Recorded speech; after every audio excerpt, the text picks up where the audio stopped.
Hello dear students, कैसे हैं आप लोग। आई होप कि बहुत अच्छे होंगे। तो आज के इस वीडियो में हम क्लास 10th का जो आपका टर्म 2 का साइंस का एग्ज़ाम होने वाला है, तो इस वीडियो में हम साइंस का सैम्पल पेपर देखेंगे और इसका सोल्यूशन भी करेंगे। इससे आपको ये पता चल जाएगा कि आपका टर्म 2 का एग्ज़ाम जो होगा उसमें साइंस के क्वेश्चन पेपर में किस टाइप के क्वेश्चंस आएंगे, कितने नंबर के कितने क्वेश्चंस होंगे, यानी कि क्वेश्चन पेपर का पैटर्न क्या होगा, ये सारी चीज़ें आपको पता चल जाएंगी। तो चलिए आगे बढ़ते हैं। सबसे पहले यहाँ पर आप देख सकते हैं टाइम ड्यूरेशन आपका 2 घंटे होगा और मार्क्स आप देख सकते हैं 40 नंबर का आपका एग्जाम होगा। अब क्वेश्चंस की ओर बढ़ने से पहले हमें जनरल इंस्ट्रक्शंस यानी कि सामान्य निर्देश को पढ़ना जरूरी होता है। तो सबसे पहले यहाँ पर हम सामान्य निर्देश पढ़ लेते हैं। फर्स्ट पॉइंट में कहा गया कि सभी प्रश्न अनिवार्य है। सेकंड पॉइंट है कि प्रश्न पत्र में 3 खंड और 15 प्रश्न है, सभी प्रश्न अनिवार्य है। और थर्ड पॉइंट है कि खंड अ में 2 अंकों के 7 प्रश्न है। फोर्थ पॉइंट है कि खंड ब में 3 अंकों के 6 प्रश्न है तथा फिफ्थ पॉइंट है खंड स में 2 केस आधारित प्रश्न है जिनमें से प्रत्येक के 4 अंक है। और ये हमारा 6 पॉइंट है। तो इसमें कहा गया कि कुछ प्रश्नों में आंतरिक विकल्प दिए गए हैं। एक छात्र को ऐसे प्रश्नों में से केवल एक विकल्प का प्रयास करना होता है। तो ये हमारे थे कुछ जनरल इंस्ट्रक्शंस। अगर आप इंग्लिश मीडियम के स्टूडेंट हैं तो आप ये पढ़ सकते हैं। अब चलिए हम क्वेश्चंस की ओर बढ़ते हैं। तो सबसे पहला यहाँ पर आप देख सकते हैं सेक्शन ए हमारा स्टार्ट है और इसमें जितने भी क्वेश्चंस आएंगे सारे आपके 2-2 नंबर के होंगे। तो पहला क्वेश्चन क्या है कि देखिए इसमें हमें 2 पार्ट दिए गए हैं, ए और ये बी। तो इन दोनों के आंसर आपको करने हैं। इसमें हमें ये एक आरेख दिया गया है। तो नीचे दिया गया आरेख एक कार्बन यौगिक की संरचना को दर्शाता है। हमसे इसमें पूछा है कि इस अणु में इलेक्ट्रॉनों के कितने आबंध हैं। तो देखिए इसका मैं आपको आंसर दिखा देता हूँ।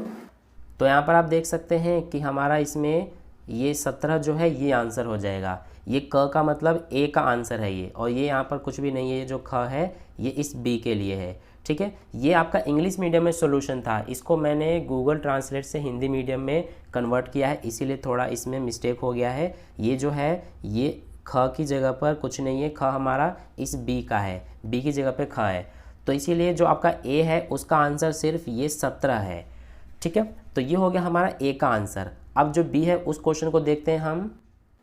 तो मैंने आपको जो ये ए है इसका आंसर बता दिया। अब इसके बाद बी में हमसे क्या पूछा है कि C4 का अस्तित्व नहीं होता है, लेकिन ऐसा PB4 के साथ नहीं है, जबकि दोनों एक ही समूह से संबंधित है, ऐसा क्यों। तो इसका आंसर मैं आपको दिखा देता हूँ एक बार। तो डियर स्टूडेंट्स ये आप देख सकते हैं जो बी है उसका आंसर हमारा ये पूरा हो जाएगा। सी का आकार पीबी की तुलना में बहुत छोटा होता है और 6 प्रोटॉन वाले नाभिक से 4 इलेक्ट्रॉनों को निकालना बहुत मुश्किल होता है, क्योंकि इस उद्देश्य के लिए बड़ी मात्रा में ऊर्जा की आवश्यकता होती है। ये हमारा आंसर हो जाएगा। तो ये हो गया हमारा क्वेश्चन नंबर 1, जिसके ए और बी पार्ट थे, उनके आंसर भी मैं आपको दिखा दिया और क्वेश्चन भी। अब चलिए हम क्वेश्चन नंबर 2 देखते हैं। तो देखिए डियर स्टूडेंट्स क्वेश्चन नंबर 2 हमारा ये है। इसमें हमें एक आवर्त सारणी के निम्नलिखित खंड पर विचार करने के लिए कहा गया है। तो ये हमें एक आवर्त सारणी दिया गया है, इसको सबसे पहले आपको अच्छे से देखना है। ठीक है, और फिर इसके बाद हमसे इसमें क्वेश्चन क्या पूछा है कि ए बी सी और डी को पहचानिए। तो इसमें जो यहाँ पर आप देख सकते हैं ए बी सी और डी, इनको पहचानने के लिए कहा गया है। और इसमें हमें अथवा में भी दिया गया है, ये आप देख सकते हैं। तो अथवा वाला क्वेश्चन है कि इसमें हमें 2 क्वेश्चन दिया गया है, ए और बी। तो सबसे पहला ये आप देख सकते हैं ये रहा, और बी वाला जो है वो ये रहा। मैं आपको सभी क्वेश्चंस को उसके सॉल्यूशन को समझा नहीं पाऊंगा, नहीं तो वीडियो काफ़ी ज़्यादा लंबी हो जाएगी। ठीक है, तो इसीलिए ये आप देख सकते हैं ये हमारा अथवा वाले क्वेश्चन ये दोनों हैं, इनको पढ़ लीजिए और मैं आपको इस क्वेश्चन नंबर 2 का आंसर दिखा देता हूँ। तो देखिए डियर स्टूडेंट्स यहाँ पर आप देख सकते हैं क्वेश्चन नंबर 2 का आंसर आपका ये है। इसमें जो आप ये ए देख रहे हैं जो कि हिंदी में लिखा हुआ है, ये हमारा ए का आंसर है, क्योंकि क्वेश्चन नंबर 2 में हमारे ए बी सी और डी थे, उन्हें हमें पहचानने के लिए कहा गया था। तो ए का आंसर ये रहा हमारा, जो ना लिखा हुआ है इसका मतलब है Na, यानी कि Na हमारा क्या होता है, सोडियम होता है। तो इसीलिए एक हमारा जो है उसका आंसर Na है। और जो बी है यहाँ पर आप देख सकते हैं बी, इसका Ca लिखा हुआ है आंसर में। तो Ca हमारा क्या होता है, ये कैल्शियम होता है। और जो यहाँ पर हमारा यहाँ पर आप देख सकते हैं C है, इसका आंसर में यहाँ पर B लिखा हुआ है। तो B क्या होता है, बोरॉन होता है। और इसके बाद जो यहाँ पर D देख रहे हैं आप, इस D के आंसर में Ge लिखा हुआ है। तो Ge क्या होता है, जर्मेनियम होता है। तो ए बी सी और डी के आंसर आप देख सकते हैं, सोडियम, कैल्शियम, सी का हमारा था बोरॉन और डी का जर्मेनियम। यही हमारे आंसर है जो क्वेश्चन नंबर 2 है उसका। ठीक है, और फिर इसके बाद हमें क्वेश्चन नंबर 2 में अथवा में भी क्वेश्चन दिया गया है। तो अथवा वाले क्वेश्चन का आंसर आप देख सकते हैं, ये हमारा है। इसमें 2 क्वेश्चन थे अथवा में, ए और बी। तो ए का आंसर आप देख सकते हैं, ये हमारा है। हमें ए को क्रम में सजाने के लिए कहा गया था, तो ये आप देख सकते हैं कुछ इस तरह से हम क्रम में ए को सजाएंगे। ठीक है, और बी का आंसर, इसमें हमसे आवर्त और समूह पूछा गया था। तो यहाँ पर देखिए अवधि लिखा हुआ है, अवधि का मतलब यहाँ पर आवर्त है, यानी कि आवर्त 7 होते हैं और समूह जो है वो 18 होते हैं। तो ये हमारा आंसर है पूरा जो क्वेश्चन नंबर 2 है उसका। ठीक है, अब इसके बाद हम क्वेश्चन नंबर 3 देखते हैं। तो देखिए डियर स्टूडेंट्स, अब हम क्वेश्चन नंबर 3 को देखते हैं। तो क्वेश्चन नंबर 3 हमारा यहाँ से स्टार्ट है। ये हमें क्वेश्चन नंबर 3 के लिए आरेख दिया गया है। तो देखिए क्वेश्चन में हमसे क्या कहा गया है, ये हमारा पूरा क्वेश्चन है, इसे आप पढ़ लेना। ये देखिए ये पूरा है, तो वीडियो को पॉज करके आप इस क्वेश्चन को पढ़ लीजिए। और अब मैं आपको इस क्वेश्चन का जो है, इसको सबसे पहले आप अच्छे से देख लीजिए। ये हमारा क्वेश्चन है पूरा। अब इसका मैं आपको आंसर दिखा देता हूँ। तो देखिए क्वेश्चन नंबर 3 जो है उसका ये पूरा आंसर है। ये जो है P को हिंदी में लिखा गया है, तो ये P है, यहाँ पर हमारा ये Q है, और फिर इसके बाद ये R और ये S है। ठीक है, तो ये हमारा क्वेश्चन नंबर 3 का आंसर है। अब हम नेक्स्ट क्वेश्चन नंबर 4 को देखते हैं। तो डियर स्टूडेंट्स, ये आप देखिए हमारा क्वेश्चन नंबर 4 है। इसमें हमसे क्या कहा गया है कि नीचे दिए गए आरेख का कौन सा भाग उन स्थितियों को प्रदर्शित करता है जो एक बीज के अंकुरित होने पर एंजाइमों को सक्रिय करने के लिए आवश्यक है। अपने उत्तर की पुष्टि कीजिए। तो यहाँ पर आप देख सकते हैं, इसके लिए हमें ये एक आरेख दिया गया है। ठीक है, तो इसका हम आंसर देख लेते हैं। तो ये आप देख सकते हैं क्वेश्चन नंबर 4 जो है इसका पूरा ये हमारा आंसर है। इसे आप पढ़ लेना वीडियो को पॉज करके। अगर कोई पे कोई डाउट आता है तो आप मुझे कमेंट करके बता देना, मैं आपको ज़रूर उसका सोल्यूशन बता दूंगा, यानी कि आपको समझाने की पूरी कोशिश करूँगा। ठीक है, तो ये हमारा था क्वेश्चन नंबर 4 और उसका आंसर। अब इसके बाद नेक्स्ट क्वेश्चन नंबर 5 देखते हैं। तो डियर स्टूडेंट्स, क्वेश्चन नंबर 5 देखिए, ये हमारा क्वेश्चन नंबर 5 है। तो इसमें हमसे क्या कहा गया है, इसे आप वीडियो को पॉज करके पढ़ लीजिए। मैं सभी क्वेश्चंस को पढ़ के और समझा नहीं पाऊंगा, नहीं तो वीडियो बहुत ज़्यादा लंबी हो जाएगी। ठीक है, तो इसीलिए आप इस क्वेश्चन नंबर 5 को अच्छे से पढ़ लीजिए। इसके ये दोनों क्वेश्चन हैं, इनको भी आप अच्छे से पढ़ लेना और मैं आपको इसका आंसर दिखा देता हूँ एक बार। तो डियर स्टूडेंट्स, ये आप देख सकते हैं क्वेश्चन नंबर 5 जो है उसका ये पूरा आंसर आप अच्छे से देख सकते हैं। इसका आप स्क्रीनशॉट ले सकते हैं अच्छे से। ठीक है, तो ये हमारा क्वेश्चन नंबर 5 है, उसका पूरा सॉल्यूशन हमारा जो है वो आपका यहाँ तक है। तो ये है क्वेश्चन नंबर 5 और उसका आंसर।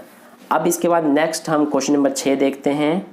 तो देखिए डियर स्टूडेंट्स, क्वेश्चन नंबर 6 हमारा क्या है, ये है हमारा क्वेश्चन नंबर 6। तो इसमें हमसे क्या कहा गया है ये आप पढ़ सकते हैं। यहाँ तक हमारा क्वेश्चन नंबर 6 है और क्वेश्चन नंबर 6 में हमें अथवा में भी क्वेश्चन दिया गया है, ये आप देख सकते हैं।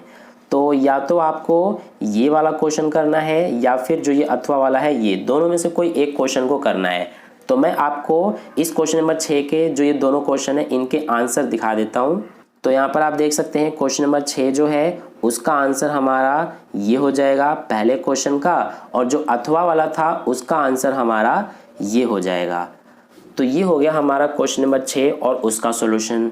अब इसके बाद नेक्स्ट क्वेश्चन देखते हैं हम। तो देखिए अगला क्वेश्चन हमारा क्वेश्चन नंबर 7 है। इसमें हमसे क्या कहा गया है ये आप देख सकते हैं। हमें इसमें जो है एक ये आरेख दिया गया है। तो आप सबसे पहले क्वेश्चन को अच्छे से पूरा पढ़ लीजिए। ये हमारा पूरा क्वेश्चन है। इसमें आप देख सकते हैं, इसमें भी हमें क्वेश्चन नंबर 7 में अथवा में भी दिया गया है। ठीक है, तो या तो आपको ऊपर वाला यानी कि ये वाला पूरा करना पड़ेगा, ये जो आप देख रहे हैं, या फिर आपको ये जो अथवा में आप देख रहे हैं ए और बी, ये दोनों करना पड़ेगा। तो मैं आपको इसका पूरा एक बार आंसर दिखा देता हूँ क्वेश्चन नंबर 7 का। तो ये आप देख सकते हैं क्वेश्चन नंबर 7 जो है उसका आंसर हमारा ये हो जाएगा पहले का, और जो अथवा वाला था उसका आंसर हमारा ये है। तो इस तरह से ये हो गया क्वेश्चन नंबर 7। अब इसके बाद नेक्स्ट क्वेश्चन देखते हैं हम। तो देखिए नेक्स्ट क्वेश्चन हमारा क्वेश्चन नंबर 8 है और यहाँ से हमारा सेक्शन बी स्टार्ट हो जाता है, और इसमें जितने भी क्वेश्चन आएंगे वे सारे आपके 3-3 नंबर के होंगे। तो क्वेश्चन नंबर 8 आप पढ़ सकते हैं। ये पूरा है हमारा क्वेश्चन नंबर 8 यहाँ तक, तो इसे आप अच्छे से पढ़ सकते हैं। और क्वेश्चन नंबर 8 का यानी कि इस क्वेश्चन का मैं आपको आंसर दिखा देता हूँ। तो ये आप देख सकते हैं क्वेश्चन नंबर 8 में हमारा ये है आंसर। ये पूरा आप देख सकते हैं। इसे आप सबसे पहले अच्छे से समझ लेना, सबसे पहले क्वेश्चन आप अच्छे से देखना और फिर इसके बाद ये जो आंसर है इसे अच्छे से समझ लेना, क्योंकि ये पूरा ही हिंदी में लिखा हुआ है, तो इसीलिए आपको थोड़ा ध्यान से इसे देखना पड़ेगा। तो ये हो गया हमारा क्वेश्चन नंबर 8। अब नेक्स्ट क्वेश्चन नंबर 9 देखते हैं हम। तो क्वेश्चन नंबर 9 हमारा क्या है ये आप देख सकते हैं। इसमें भी हमें अथवा में दिया गया है, तो या तो आपको ये या फिर ये दोनों ये करना पड़ेगा। तो ये हमारा है क्वेश्चन नंबर 9। इसको आप पहले अच्छे से पढ़ लीजिए इस क्वेश्चन को, और फिर मैं इसके बाद आपको इसका आंसर दिखा देता हूँ। तो डियर स्टूडेंट्स, यहाँ पर आप देख सकते हैं जो क्वेश्चन नंबर 9 है उसका आंसर आपका ये पूरा हो जाएगा। ये आप देख सकते हैं क्वेश्चन नंबर 9 जो है इसका आंसर, और इसमें आपको जो अथवा वाला क्वेश्चन है उसका आंसर ए का तो ये हो गया, ठीक है, और बी जो है उसका आंसर आपका ये हो गया। तो इसे आप देख सकते हैं, इसका स्क्रीनशॉट ले सकते हैं आप। ये हमारा जो है क्वेश्चन नंबर 9 का पूरा आंसर है। तो ये हो गया हमारा क्वेश्चन नंबर 9 और उसका सॉल्यूशन। अब इसके बाद नेक्स्ट क्वेश्चन नंबर 10 देखते हैं हम। तो देखिए क्वेश्चन नंबर 10 हमारा ये रहा। इसमें भी हमें अथवा में दिया गया है, तो या तो ये या फिर ये दोनों में से कोई एक आपको करना है। तो इस क्वेश्चन को सबसे पहले आप अच्छे से पढ़ लीजिए ध्यान से, और इसके बाद मैं आपको अब इसका आंसर दिखा देता हूँ। तो देखिए क्वेश्चन नंबर 10 का आंसर हमारा ये पूरा हो जाएगा, ठीक है। इसको आप अच्छे से पढ़ लीजिए, और फिर इसके बाद इसका आंसर जो है नीचे अभी आगे भी है, यहाँ पर आप देख सकते हैं ये भी इसका आंसर है। हमारा आंसर इसमें यहाँ तक है, ठीक है। तो ये हमारा है क्वेश्चन नंबर जो आपका था ये 10, इसका आंसर पूरा आप देख सकते हैं यहाँ तक। और फिर इसके बाद इसमें जो अथवा वाला क्वेश्चन है उसका आंसर भी आप देख सकते हैं। ये हमारा जो है यहाँ से हमारा क्वेश्चन नंबर जो 10 है उसके अथवा वाले क्वेश्चन का आंसर ये पूरा है हमारा जो आप देख रहे हैं अभी। तो ये हो गया हमारा क्वेश्चन नंबर 10। अब इसके बाद नेक्स्ट क्वेश्चन नंबर 11 देखते हैं। तो देखिए क्वेश्चन नंबर 11 हमारा ये रहा। इसमें हमसे कहा गया है मिलान करने के लिए। तो इसमें हमें एक ये फर्स्ट और ये सेकंड 2 कॉलम दिए गए हैं, इनको हमें मिलाना है। तो इसका आंसर देख लेते हैं हम। तो देखिए ये हमारा क्वेश्चन नंबर 11 का आंसर है। इसमें जो हमारा ए है उसका आंसर दूसरा और चौथा है, ठीक है, और जो बी है उसका आंसर पहला है, और सी जो है उसका आंसर तीसरा है। तो इस तरह से ये हमारा क्वेश्चन नंबर 11 का हो गया। अब इसके बाद नेक्स्ट क्वेश्चन नंबर 12 देखते हैं हम। तो क्वेश्चन नंबर 12 आप देख सकते हैं हमारा यहाँ पर क्वेश्चन नंबर 12 यहाँ से है। तो इसमें हमारा ये क्वेश्चन है और इसमें भी अथवा में दिया गया है। तो आप चाहे तो ये या फिर ये तीनों कर सकते हैं। तो ये हमारा है जो क्वेश्चन नंबर 12 है वो अभी आपने देखा यहाँ पर, ये रहा हमारा क्वेश्चन नंबर 12। तो इसमें आप देख सकते हैं क्वेश्चन सबसे पहले आप अच्छे से पढ़ लीजिए, इसके बाद इस क्वेश्चन का मैं आपको सॉल्यूशन भी दिखा देता हूँ। तो डियर स्टूडेंट्स आप देख सकते हैं क्वेश्चन नंबर 12 जो है इसका सॉल्यूशन ये आप पूरा यहाँ पर ये अच्छे से देख सकते हैं। ये हमारा क्वेश्चन नंबर 12 का आंसर है, ठीक है। एक ये और जो अथवा वाला क्वेश्चन है उसका आंसर हमारा ये है। तो इस तरह से ये हो गया क्वेश्चन नंबर 12 और उसका सॉल्यूशन। अब इसके बाद नेक्स्ट क्वेश्चन नंबर 13 देखते हैं हम। तो ये हमारा क्वेश्चन नंबर 13 है। इसमें हमसे कारण बताने के लिए कहा गया है। तो ये ए, बी और सी 3 क्वेश्चन इसमें हमें दिए गए हैं। हमें इन तीनों के कारण बताने हैं। आप क्वेश्चन को अच्छे से पढ़ लेना, आपको समझ में आ जाएगा। तो ये क्वेश्चन नंबर 13 है। अब इसका आंसर देखते हैं हम। तो क्वेश्चन नंबर 13 जो है इसका आंसर आप देख सकते हैं। इसमें हमारा जो ए है उसका आंसर ये पूरा हो जाएगा, और जो बी है उसका आंसर ये हो जाएगा, और सी जो है उसका आंसर ये है, ठीक है। तो ये हमारा था क्वेश्चन नंबर 13 और उसके तीनों पार्ट्स जो हैं उनके आंसर। अब इसके बाद नेक्स्ट क्वेश्चन हम देखते हैं। तो डियर स्टूडेंट्स यहाँ पर आप देख सकते हैं नेक्स्ट क्वेश्चन हमारा क्वेश्चन नंबर 14 से सेक्शन सी स्टार्ट हो जाता है, और इसमें हमारे 2 क्वेश्चन आएंगे, दोनों ही आपके 4-4 नंबर के होंगे।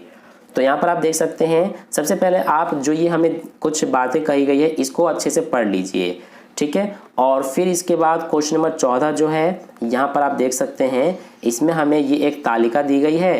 तो इसके बेस पे यहाँ पर ये आप देख सकते हैं ए, बी और सी 3 क्वेश्चंस पूछे गए हैं, और इसके बाद इसमें हमें अथवा में भी यहाँ पर क्वेश्चन पूछा गया है, ये आप देख सकते हैं। तो इसके बाद हम इसका जो है एक बार आंसर देख लेते हैं इन क्वेश्चंस का। तो देखिए हमारा जो है क्वेश्चन नंबर 14 का जो ए है उसका आंसर ये रहा, और जो बी है उसका आंसर ये रहा हमारा। जो ए है उसका आंसर यहाँ तक है, ठीक है, और बी का आंसर हमारा यहाँ से यहाँ तक, और फिर इसके बाद जो सी है उसका आंसर ये आप देख सकते हैं, ठीक है। और फिर इसके बाद अथवा में जो क्वेश्चन है उसका आंसर हमारा ये रहा, हमारा अथवा वाला क्वेश्चन, और इसका आंसर ये पूरा है। तो ये हो गया क्वेश्चन नंबर 14। अब इसके बाद नेक्स्ट हम क्वेश्चन नंबर 15 देखते हैं। तो डियर स्टूडेंट्स, अब हम क्वेश्चन नंबर 15 को देख लेते हैं। क्वेश्चन नंबर 15 जो है ये हमारा यहाँ से स्टार्ट है। तो सबसे पहले आपको ये अच्छे से पढ़ना है। ये हमारा क्वेश्चन नंबर 15 का है, और इसके बाद यहाँ पर भी है, और फिर इसके बाद इसके बेस पे ये रहे क्वेश्चंस ए, बी और सी, और अथवा में हमारा ये रहा। तो ये सारे क्वेश्चन सबसे पहले आप अच्छे से पढ़ लीजिए, और इसके बाद मैं आपको इस क्वेश्चन का आंसर दिखा देता हूँ। तो डियर स्टूडेंट्स, ये आप देख सकते हैं जो हमारा क्वेश्चन नंबर 15 है उसका आंसर यहाँ से है, ठीक है। ये हमारा जो है यहाँ से यहाँ तक ये क्वेश्चन नंबर 14 का आंसर था, और फिर इसके बाद यहाँ से हमारा क्वेश्चन नंबर 15 का आंसर है। तो ए का आंसर आप देख सकते हैं यहाँ तक है, ठीक है। ए जो है हमारा 15 क्वेश्चन का, उसका ए पार्ट का आंसर यहाँ से यहाँ तक हो जाएगा, और फिर इसके बाद जो बी है उसका आंसर ये है, और सी का आंसर हमारा ये है। तो ये हो गया, और जो अथवा में क्वेश्चन दिया गया था उसका आंसर ये है पूरा हमारा, ठीक है। तो इस तरह से ये हमारा क्वेश्चन नंबर 15 जो है उसका आंसर कंप्लीट हो गया।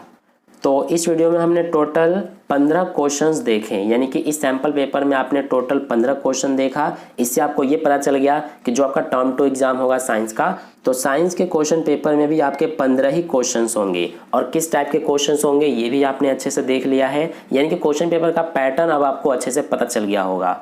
तो आई होप आपको ये वीडियो अच्छा लगा है, और आपको इस वीडियो से कुछ ना कुछ बेनिफिट मिला होगा। तो अगर आपको ये वीडियो अच्छा लगा है तो इस वीडियो को लाइक कर देना, अपने दोस्तों के साथ भी ज़रूर शेयर कर देना, ताकि उन्हें भी इससे बेनिफिट मिले। और अगर आप चैनल पर नए आए हुए हैं तो चैनल को सब्सक्राइब करके बगल में जो बेल आइकन आता है उस पर ऑल नोटिफिकेशन पर क्लिक कर लेना, ताकि नेक्स्ट वीडियो जैसे ही अपलोड की जाए उसका नोटिफिकेशन सबसे पहले आपको मिल जाए। मिलते हैं फिर नेक्स्ट वीडियो में। धन्यवाद।